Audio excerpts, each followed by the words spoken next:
Big Boss season 8 Tamil இது 73வது நாள் நடந்த சம்பவம். உதாரணத்துக்கு ஒரு டீமில் நம்ம வந்து கூடுமானவரை, அதாவது உயிர் போகிற வரை, அதாவது கொடுமையாக முடிகிற வரையும் நம்ம ஜெயிக்கிறதுக்கு ட்ரை பண்ணுவோம்.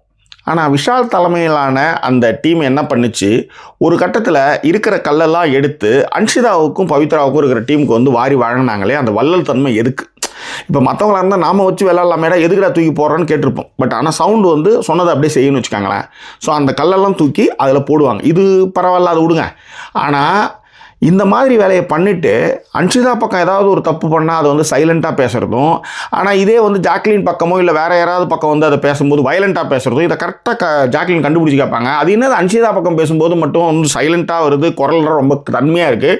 ஆனால் ஜாக்லின் பக்கம் திரும்பும்போது மட்டும் அப்படியே எதுக்கு இதெல்லாம் பண்ணிட்டு இருக்கீங்க, அப்போ நான் எதுக்கு நடுவில் நிற்கிறேன் அப்படின்னு கத்த வேண்டியது அப்படின்றதும், அதே நேரத்தில் பவித்ரா பேசும்போது சத்தமாக பேசுகிறதும், அன்ஷிதா பக்கம் பேசும்போது மட்டும் ஏன் வந்து ஹஸ்கி வாய்ஸில் பேசுகிறதும் ஏன் அப்படின்றத பவித்ராவுக்காக ஜாக்லின் அன்னைக்கு கேட்டிருப்பாங்க. இது வந்து பார்த்தீங்கன்னா விஷால்கிட்ட சமீப காலமாக தர்ஷிகா போனதுக்கப்புறம் அன்ஷிதா வந்து அன்ஷு இப்போ அன்ஷி அந்த மாதிரி ஷார்ட் ஃபார்மாக வந்துட்டு இருக்குன்னு வச்சுக்காங்களேன்.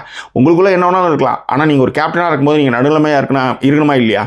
ஆனால் அன்ஷிதா கிட்டே இருக்கும்போது அது தப்பே பண்ணியிருந்தா கூட அங்கே பம்மிட்டு மற்றவங்களை வந்து எதிர்த்து சத்தமாகவும் பேசுகிறது வந்து எந்த வகையில் நியாயன்றது தான் நாம் சொல்கிற விஷயம்.